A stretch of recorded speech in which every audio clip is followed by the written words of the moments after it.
দুপুর দুপুর আমি আমার লাঞ্চটা সাজিয়ে নিয়ে চলে এলাম। দেখো কি কি আছে: লাল শাক ভাজা, পাবদা মাছ।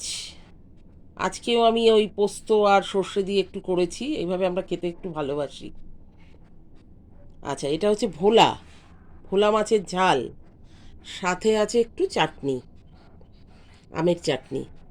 তো এই দিয়ে আজকে আমি আমার লাঞ্চটা সারছি।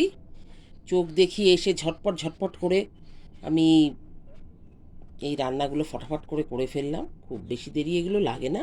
পাবদা তো ভীষণ তাড়াতাড়ি, মানে ইলিশ পাবদা এগুলো মানে খুব তাড়াতাড়ি এই রান্নাগুলো হয়ে যায়।